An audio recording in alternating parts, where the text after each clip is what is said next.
बौला एक सीधा साधा किसान, मेहनती लेकिन जल्द विश्वास करने वाला। हरिया भोला का चालाक पड़ोसी, ज्यादा कमाने के लिए हर समय शॉर्टकट ढूंढता है। बबलू बाबा एक धोखेबाज तांत्रिक जो गांव में चमत्कार करने का दावा करता है। भोली भोला की समझदार पत्नी।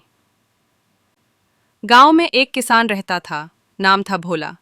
भोला मेहनती था, मगर उसकी एक कमजोरी थी, जल्दी दूसरों की बातों में आ जाता था।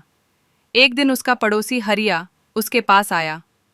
अरे भोला भाई, तुम रोज खेत में खटते हो और बस थोड़ा बहुत ही कमाते हो। मैं तुम्हें एक शॉर्टकट बताता हूँ, सोना उगाने का तरीका। सोना खेत में? हाँ, बबलू बाबा हैं। वो तंत्र मंत्र से जमीन में सोना उगाते हैं। मैं भी अब खेत नहीं जोतता, सीधे अमीर बन जाऊंगा। भोला को यकीन हो गया। उसने अपनी पत्नी से खेत बेचने की बात की। पगला गए हो क्या? कोई खेत में सोना उगाता है भला? भोली, अब तक मेहनत करके क्या मिल गया? एक बार ट्राई तो करने दो। भोला हरिया के साथ बबलू बाबा के पास गया। बबलू बाबा ढोंगी अंदाज में, अगर 50,000 रुपए दो और ये तांत्रिक बीज लो तो खेत में 21 दिन बाद सोना निकलेगा, मगर बीच में झांकना मत। भोला ने अपनी जमीन का आधा हिस्सा बेचकर बाबा को पैसे दे दिए और बीज ले आया।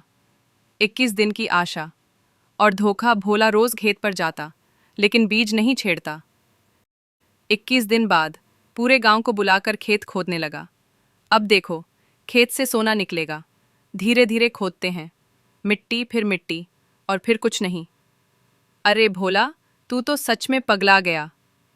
भोला जोर से चिल्लाया, हरिया तूने धोखा दिया मुझे। लेकिन हरिया भी ठगा गया था। बबलू बाबा गांव से भाग चुका था। गरीबी और पछतावा। भोला घर आया, खाली जेब और भारी मन से।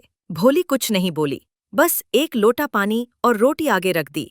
पैसे तो गए, पर उम्मीद मत खो, अब वापस वही खेत जोतेंगे मेहनत से।